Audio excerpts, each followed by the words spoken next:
A very warm welcome to you for the 16th edition of Marketing Conclave, organized by IAMEI and powered by Z5. Let's commence the panel discussion on measurement and matrices, comparing apples to apples. It is my pleasure to introduce you to the moderator, Ms. Dolly Jha, Country Head Nielsen, iMedia, South Asia. Hi, everyone. We have Mr. Shibu Shivanandan, Founder and Managing Director, Pivot Roots. Hello, everyone. Mr. Prasad Shezale, Founder and CEO, LogicServe Digital.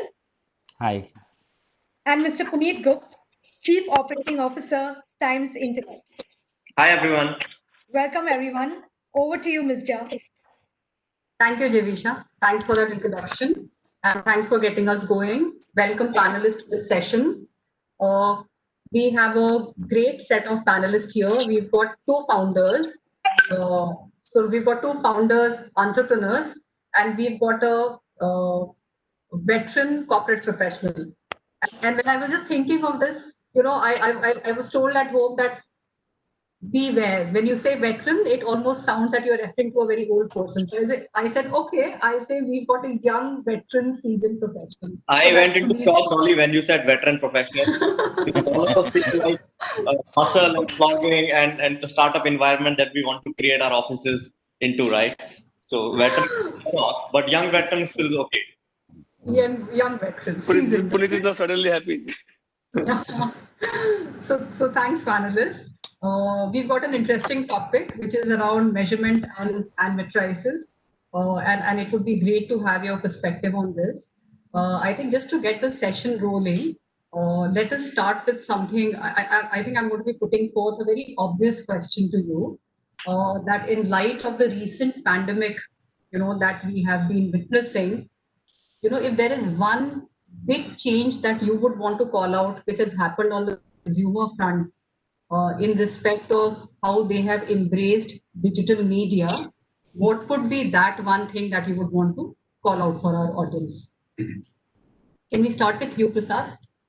Yeah, definitely. I think it's a lot has been talked about it, but nevertheless, let me just summarize quickly, because we are consumers first before a advertiser or a marketer or a brand owner or whatever it is. Okay, I think if you see what are the things which have changed, the way we work, the way we shop, the way we learn, the way we entertain, the way we live our life at home, everything is being changing. But since you asked one important change, three things which sort of culminate into one. One is definitely we're looking for that safety, we're looking for that convenience, we're looking for what I would say that value for money. If I put that all together, so what is the channel which gives it? Okay, because in the whole journey, digital is the one which, right, mota fits into that bill wherein it can satisfy the whole thing there. Okay, so I see that we started embracing digital. It's very obvious, and I'm quite sure all of us are doing it. I'm just repeating what all of us have gone through, but take a one step forward to that. One is when we have embraced it,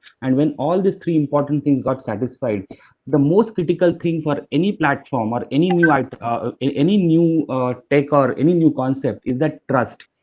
Okay, so trust in digital has gone up a lot. Okay, so that's something that I would, and it is a very important one, and it will, and that is what probably drive the growth in future also. So one most important, trust in digital. Fantastic, Prasad. And I think the way the three facets that you really called out, which was safety, convenience, and BFM, value for money. But I completely agree that it is the trust, right? Because today consumers are far more willing to undertake activities on digital, which perhaps they wouldn't have thought of before. Puneet, what would you call out as the one biggest change? So what COVID made us realize is necessity is not just the mother of invention, it's also the mother of usage, right? Driving usage. So across all segments, as Prasad talked about, right? Necessity forced us to online, especially the people who were not buying earlier, right? But it also brought users online for entertainment engagement because their offline engagement options and entertainment options were limited. Necessity also drove us in towards to connect because that tech was lost. all of us are hooked on to Zoom parties and our own music sections on Google Meets and stuff like that. So all of this has happened, and Prasad said it. I'm saying it. I'm sure Shibu will somewhat say the same. I will summarize in two things. A is finding newer audiences, people who are on the sidelines, who could come on digital but want not coming to digital. This necessity has now brought them to digital. And second is acceleration. So one is newer customers, the other is frequency of use. Both of them have grown significantly, and I can see it because Times Internet runs a bunch of businesses across all categories. We have seen whether it is news, music consumption, anything, the lift has been between 30 to 50, 60%. And on some categories like OTT, the lift is actually 4.5x on consumption. Yeah, very true. Actually, both in terms of drawing newer audiences and actually increasing, driving the depth of usage. Accelerating frequency that you called out. Absolutely, it's been driven by necessity, but that has really led to that. Over to you, Shibu. What is it that you would want to call out? I think more or less Prasad and Puneet have more or less summarized how the wave has certainly led to an increase in the absolute number of digital audiences. And as Puneet rightly also called out, right, how people who were not very digitally savvy or who were not exposed to internet on a very frequent basis, probably they are also the audiences who actually came on board, right from consuming probably OTT content, or probably whether it is games, or whether it is probably the new age, verticals like, health and fitness, like cooking and regional news. Platforms like TikTok, who was anyways on a growth, and now they're not right now. But these platforms have seen a tremendous growth in the absolute number of new users which has been added to the platform, and the engagement that the existing customers have also done. On the other side, this is more from a media aspect, but I look at the other part, which also Puneet was mentioning, like of how onboarding of new audiences have happened, which has happened across all the spectrum. There are retailers who are trying to come on board to sell their product online, which is increasing the entire digital payments pie. The e-com, people are trying to sell on WhatsApp. People are trying to embrace small, retail tech to make sure that they are also selling their product in these strange times. So I think the entire ecosystem has kind of, the COVID has probably forced and adopted a lot of new things.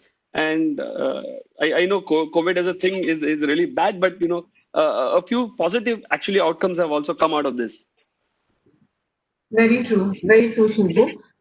And just to give you, and I'm referring to some hard numbers that we have seen, that the kind of increases that we have seen on things like adoption of, say, education apps, okay, Yes. health apps, news, video conferencing, and I'm not referring to things like social networking and video streaming, because in terms of categories, these have been mature categories. But absolutely right that the depth of consumption has increased for sure, right? But the kind of increase that we've seen in news consumption across cohorts, right? It is no longer an older group phenomena or a younger group phenomena. Education apps, the way it has been adopted, video conferencing that's happening. So those are some big changes that we've seen. So great. It's actually the demonetization movement for EdTech. COVID is a demonetization movement for EdTech.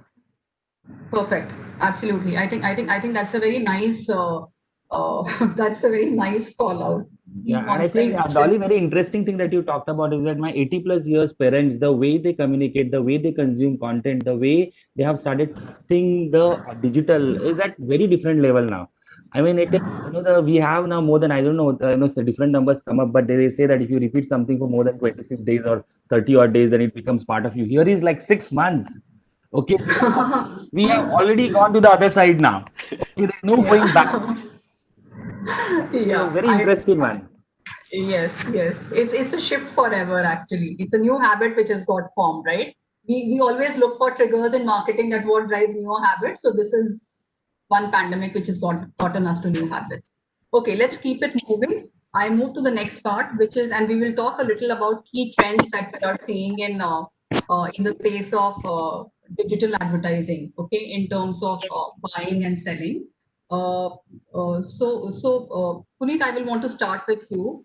what will you call out are some of the newer asks which you believe are coming on publishers from agencies and advertisers? You know, do you see that there are new asks coming? Let's keep the commercial asks out of it, because we know that I'm sure there are commercial asks coming, so keep that out of it. But what are the new asks which are coming, and more importantly, what are some of the things which you guys have done to keep pace with these new asks? So I've seen, Dolly, over the years that whenever there is a setback to the industry and the industry starts to emerge, the first step for the first 6-7 months is always on performance marketing. Everyone who was doing brand earlier starts to do performance. Delivery on any kind of measurement starts to increase, whether it's click-through rates, whether it's VTR, whether customers better targeting, verification of targeting, cost per conversion. So more and more conversations are now towards these metrics and outcomes rather than just running a campaign and talking about presence and CTR delivery. Also, what is more important is that more and more agencies and brands are now talking about transparency and verification of the media that they are buying. Okay. One thing which was happening pre-COVID as well is an ask on campaign effectiveness and brand recall. And I have seen the last 1.5 years that maybe if I go back 1.5 years, it was only the large brands, top 5 advertisers who would want an effectiveness study done. But now it is common. And I think it's rightly so. Anyone who is spending should measure. And that's the right way to go. As premium publishers, we are super excited. I think it's a great movement. It's a moment of reckoning. It's a moment to figure out, can the right things be delivered to the buyers and the advertisers. Okay. So that's quite I would say that is really a sign of evolution, because what you called out is very right, that there would be one-off cases when people will actually call for a effectiveness measurement, right? But given the kind of pressures which are there, and the kind of monies which people are wanting to pump in on digital, if there are asks on effectiveness studies which have increased, I would really say that this has been a huge evolution. Okay? Yeah, I would just add one word of caution, right? The brands around us, the strong brands around us, the brand for trust and care, the Tata brand for trust, right? Have been built without minute measurement. Right. Without, they were not on digital, or digital was not there then, whichever way you look at it, right? Right. So when we start to measure, it's also important to measure the right things and not just go by top of the funnel measurement outcomes, but also the longer life of what is being measured. Right. Absolutely. Okay.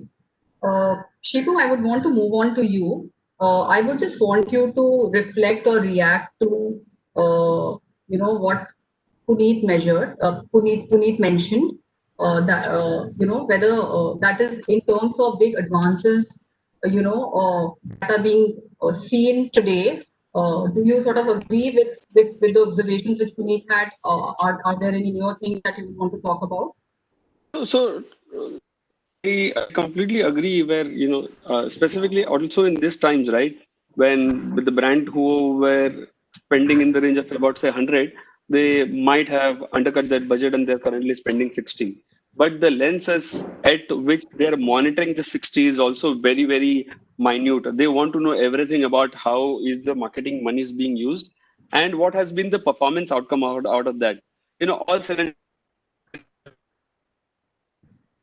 But at the end of it, clients are always looking at figuring out, because digital is such a beautiful platform and everything can be measured, right?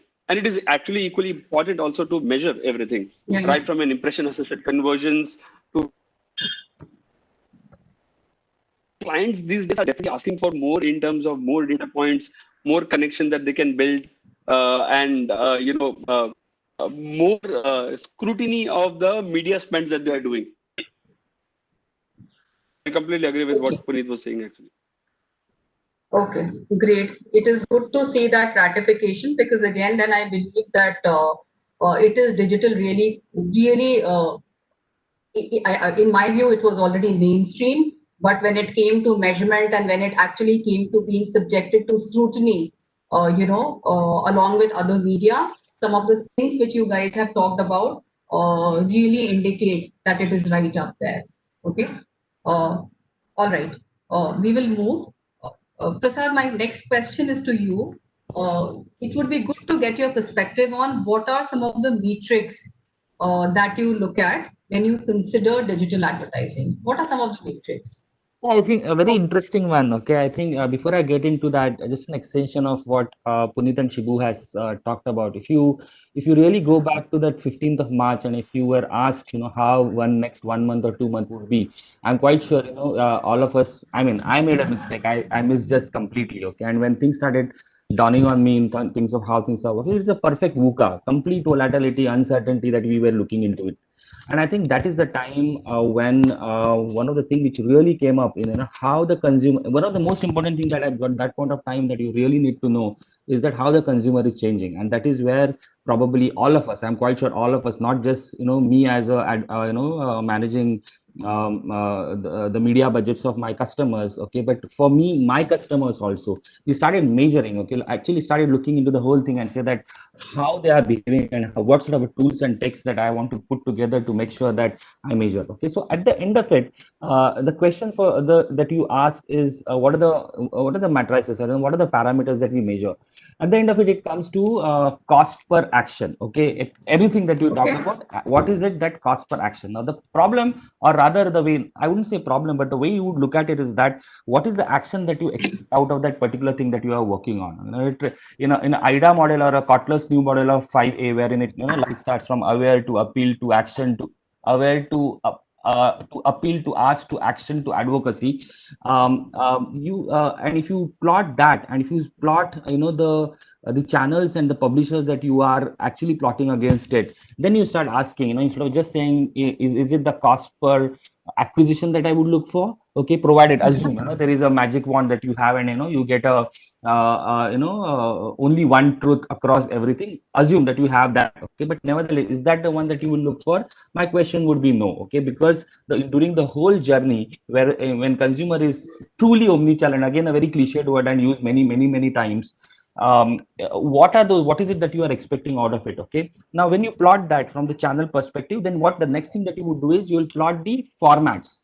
Okay, will I have the same parameters that I will do for search? Will I have the same parameters for my display video? Okay, so multiple things, okay, depending on what is it that you are trying to entice across that consumer journey and what is the format. Okay, it could be cost per impression, cost per unique reach, cost per unique view, cost per completed view. It could be anything that you want to do it, but as long as you're very clear, this is what I am going for, instead of having one just parameter, and then that parameter may not be right for that particular channel and that particular format, and then what happens is that you are not able to make sort of get the return on investment across the whole consumer journey.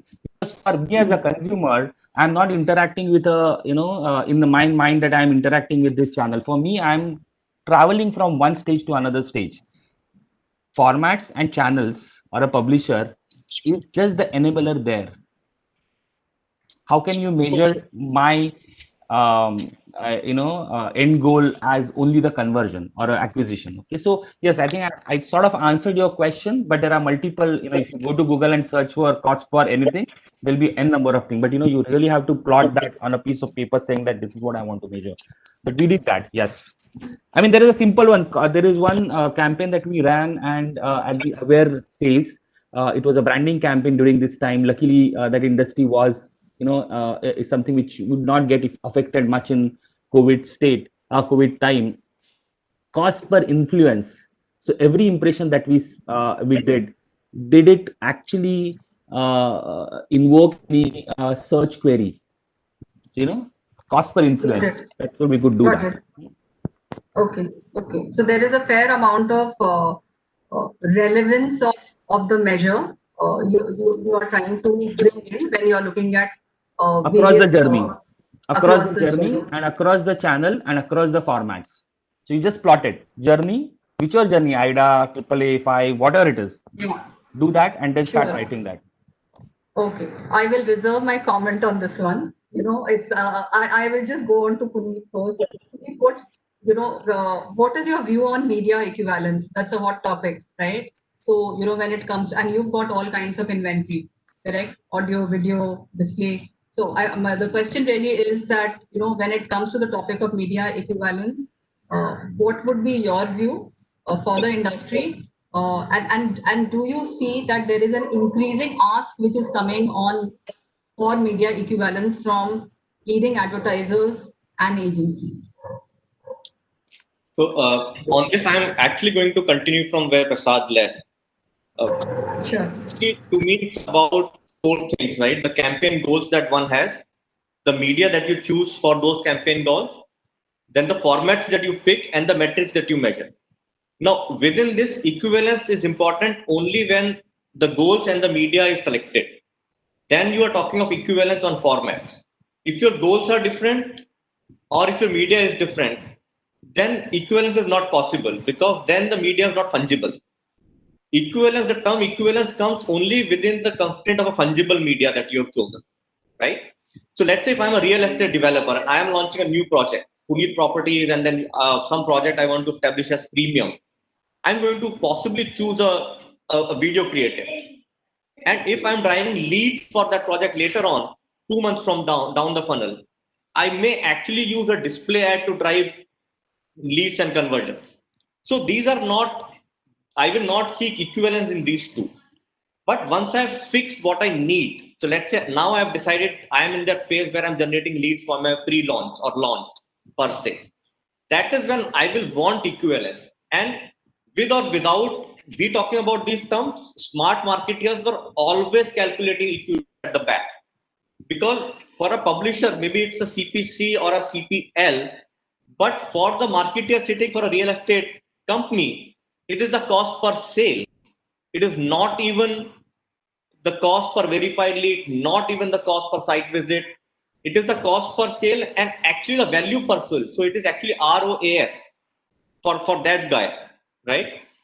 So, so I'm saying that yes, equivalence is important. It should be asked for, but also smart marketers were already calculating equivalence in their minds. A small example from what we did on one of our news aggregation products, NewsPoint, we were marketing heavily across all channels. And we created an internal term called DQI. We called it Download Quality Index, where the numerator was something like PLTV. It was probability for an LTV, a mix of various parameters that we modeled on our own. So it was a mix of retention, engagement, advertising that we would make on that install, divided by the cost of install.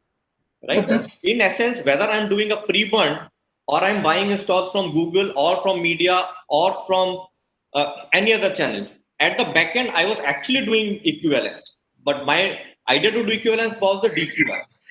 So with marketers, this is going to change. Okay.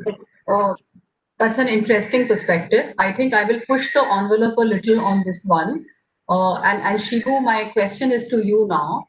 And I agree completely with Puneet that smart marketers were always looking at equivalence, in their minds or in their workings, right? But now when it is actually coming to areas like how much of my spend can I move from one media to other media, or even within digital from one format to other format, then these questions are becoming more pronounced. Shivu, my question to you really is that how do you look at this area? And do you believe that there are some sophisticated ways which have emerged, which perhaps are finding greater acceptance, greater flavor amongst advertisers? What's your perspective on this, Shivu? So Dolly, the entire measurement framework has also evolved and changed over this period of time. Like earlier, brands who were doing reach and frequency, they are still doing reach and frequency. The only point is it has probably gone 3 levels down in terms of measuring, and brands and marketers are asking these hard questions, right? What is the right mix of reach and frequency to be done to reach the right KPI? So the KPI earlier, which was probably a site visit or a CPM, now is moving to a conversion. Now we are asking hard questions. like what should be the right reach. If say if they have about X amount of addressable audience, what should be the right reach? What should be the right frequency? And what should be the right mix between probably a data inventory and a video inventory, which will lead to the right KPIs, right? The good thing in all this is there is a lot of measurement forms, including the likes of Nielsen, that we in fact use to make sure that we track a few of these matrices. Like traditionally, when we used to make plan, right? Reach and frequency was a very, very loose term, because at the end of it, people will still look at a CPM and absolute number of clicks which happened to the site. Now people are asking, or all marketers are also asking this question, that if you had made a plan basis an X hypothesis, have we actually delivered on that plan? Has the reach frequency on an age, on a gender have actually been reached? And second is, how have they also influenced some of the decision makings? Like, has it, like for a client like a Swiggy, has it influenced a repeat order? Has it influenced a first order? Has it influenced probably a probability for a user to install and purchase the product? So these are some of the hard KPIs that are also getting answered with the right measurement matrices and the frameworks that the entire industry and us are also installing. And it is a right. We are moving away from the traditional planning to much more data-driven approach, to much more measurable approach, which actually the industry and digital gives. So I think the channel mixing, reach frequency, conversion, ROAS-led marketing has actually emerged and getting more and more strong. Having set the right measurement matrices and having the right kind of planning in place. So, yes. Perfect. So I think it was a great perspective that I got from three of you on this topic. In terms of relevance of KPIs to the campaign objective, in terms of first clearly defining the campaign objective, and then defining the role of each media, and also the fact that increasing leverage of of measurement matrix which are available, and going beyond clicks and impressions and actually having a language around reach and frequency. Okay, and Puneet had talked about effectiveness earlier. So those are some of the things. What I have really drawn. Are prevalent in the industry at this point of time. Prasad, you were saying something? No, nothing. Okay. I think I will get on to my rapid fire round. Okay. And then we will open it to a Q&A, because I see some questions popping up there. Okay. So the question really is that, how important do you guys feel is the role of third-party measurement in evaluating the ROI of digital campaigns and holding publishers and planners accountable for delivering performance? Okay, so I'm talking about the role of third-party measurement, and the choices here are very simple. It's not important, it's important, and it's extremely important. It would be good to have your perspective on this. Anybody can go first. So, of course. So I feel that it is extremely important. I have been a true fan of how measurable digital can be. So there were a few years back, we used to use this third-party, ad serving platforms just to make sure that the publishers are delivering their KPIs, or probably whatever they quoted during the plans. Now that entire module has changed. Now we look at how can we build transparency, how can we build better measurements, can we take this audience back to the DMP or a CDP and make better audience cohort, or re-update our data, existing data. So I think third-party measurement is currently bringing a lot of life to the digital marketing, and I really feel that transparency is one of the key which was earlier missing in this entire ecosystem. The measurement platforms are actually bringing that. This is not only in terms of what they are delivering from an impression standpoint. It is also, since it is tracked till the last KPI, and since a lot of brands now has a CDP and DMP, a lot of this data is actually getting measured in the right attributes. So I feel that it has currently become very, very critical and important. Thank I you, think, Shibu. Shibu, I think exactly the similar sort of a one. It is definitely very extremely important. And apart from that, I think, and why is it important is definitely you need to have that single truth at one place. Okay, with so many channels, so many publishers, and so many campaigns, and everyone trying to measure things in their their own ways. Even the definitions of what to measure and how to measure has to be any whatever whichever platform that you choose. Okay, probably I think that gives you everyone start thinking in that Yes. that one, and especially now probably when probably we had a lot of discussion sometime back also with Punit, is that third party cookies and their importance and how the data has to be coming at one place. And so that is must. Only thing is that how is the question, I think, Dolly, that's more all of us been asking for it. We every day we struggle to make that happen. Okay, but how do you get it at everything at one place? What is that single point of truth across so many channels and publishers and different things that we are working on? Okay, that's a problem that we need to solve. And Prasad, the point is that we have been grappling with this question for a while now in our country. So I would say that at a bare minimum, this question is at least 3 years old, but I think we are still far from coming to a unified Across the view. globe, why only India? It's across the globe. It's across the globe actually. It's across the globe, and if there is a universe and multiverse, probably that is true there also. Okay, all right. Puneet, over to you. And I think that's a very easy rapid fire question. That answer is extremely important. And why so? Because it reinforces the foundation of a relationship, that's trust, right? So anything that reinforces trust kickstarts and reinforces the entire cycle of transactions. And that's the reason third parties measurement is very important. Perfect. Perfect. Thanks. So we all believe that third-party measurement is extremely important, and and the industry is yet to evolve. Definitely here, in terms of getting to a unified view on what metrics should be measured and how do we go about it. So great. Audience, we had some great perspective from panelists on different areas. I think time for Q&A now. The first question which I have on my screen is, in these times of connected TV and growing digital audiences on mobile, what would be the ideal success matrix marketers should look at and why? So the question is, in times of connected TV and growing digital audiences on mobile, what should be the ideal success matrix marketers should be looking at and why? I think we talked some of this, but I think it would be good for one of you to really just call out that when it comes to marketers, what should they be looking at as ideal success matrix?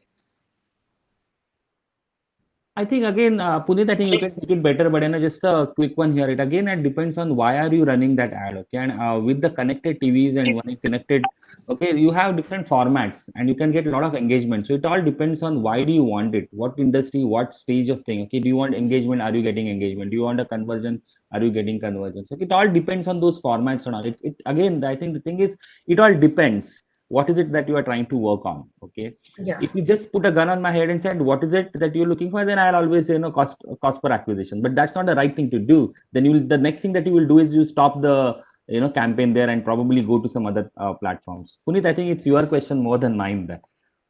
No, I think you've already answered it, Prasad. I would just add one more thing. What is your product and what is your outcome? So just combine both of these two. If your product is an app that you want to get downloaded, and if it's an e-commerce app, possibly the cost of first transaction is a good indicator. If it's a gaming app, the cost of deposit of money into a gaming app is a good indicator. But I would go one level behind is to say that we have to evolve in either of these things to say what is the lifetime value of that customer and how do you build that science around it. And can you make it instantaneous? Can you give back the signal to your media partner to optimize on it, or is it a delayed signal which will help you plan your next campaign better? So it's both a mix of the product and the outcome that you're choosing for the product. Yeah, very good. I think another one is a very interesting one. If I can actually find out this guy who has seen it, that gaming one that you were talking about, and then he went to a Play Store and he downloaded that, or any app that he downloaded, and somehow I can get and connect. And can I say cost per influence? Okay, so we are looking for that more because you can't, the consumer is not siloed. How can you have measurement which are siloed? Perfect. Okay. Perfect. I think it was a great articulation. Great articulation. Okay. There's a second question which has popped up. How do you quantify and measure influence? Call to action for a channel is important and critical, and hence being able to measure the same would be good to have metric. So the question is really on how do you measure influence? Prasad, you had answered this question in a way. So if you Yeah, would like to I had again. answered that, and I think it is just a continuation of what last I said. Okay, is that if you somehow manage to have as much of information, and tag the users well across all the digital journey of the person, and you can probably map it saying that he is the same guy, that particular unique ID is the same one, which probably had seen an ad or interacted on a particular publisher site. Okay, then you divide cost by how many influences which have happened, how many interaction, and you will be easily able to find out what is that cost per influence. Very easy. Only thing is that you have to tag the user well, use the technology well.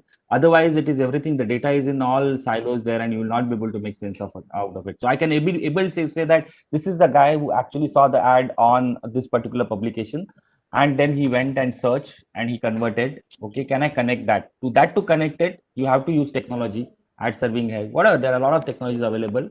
Of course, there are, if you can't do the everything, then probably a probabilistic model that you may have to work on. A very quick approach will be to measure And- views distribution to find out influence, right? So one more thing to add here, it can be looked also in multiple ways, right? Apart from an engagement, there can also be other KPIs like user comments, user subscribing. Hello. Yeah, I think Shibu has gone off, but I think it comes down to that action. If you can name those actions and divide the cost and Shibu, we had lost you. Am I audible now? Sorry. Yes, you're audible, Shibu. Yes. Sorry, I'm experiencing bad bandwidth. So you were answering the influence bit and then we lost you.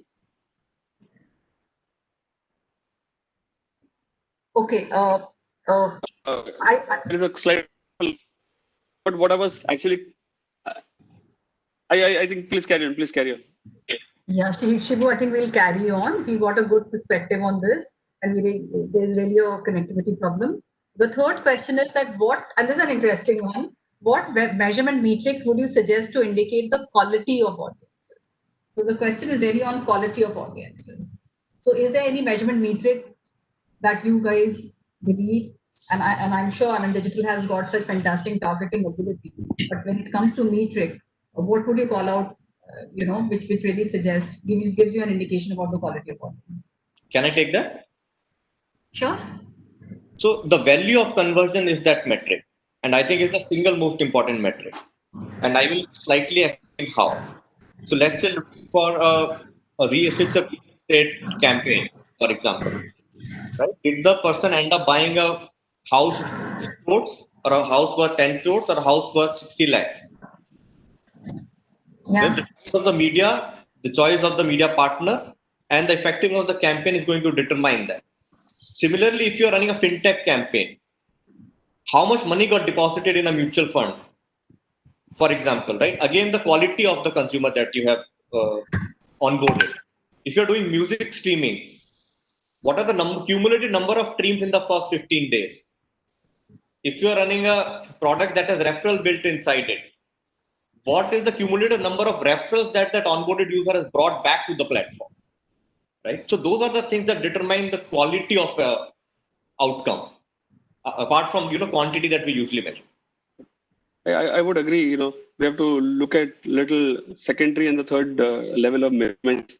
An install or a lead or a conversion can be the first level of measurements, but as Puneet rightly called out, what is the value of that conversion? What is the LTV of the conversion? Are we driving an audience which is purchasing multiple times in the next about 2 to 3 months, rather than just having this one purchase?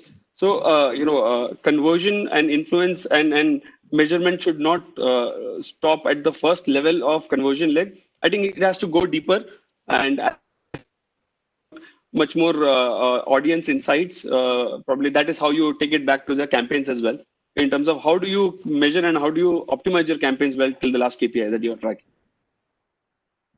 Fantastic. That was a great perspective. I will just wrap up the session. There are a couple more questions. I would just urge the audience to write to our host or write to us individually, and we will definitely get back to you with our views on that. I think there were some great points which really came up in the panel. I want to talk about the first thing, which is the trust in digital, which has gone up, right? That's a significant one. Then we've seen that necessity has really driven for a lot of habits changing. Okay, a lot of new adoption of habits has happened. There was a very interesting term which was demonetization movement for education, right? So that's one big industry which has definitely come of age in wake of what has happened. When we talked about key trends in digital buying and selling, a lot more focus on performance metrics, a lot more focus on effectiveness, a lot more, lot more leaning in on data, to really ensure that, whether I'm really getting to what I'm supposed to be getting to, what of that is really coming into play.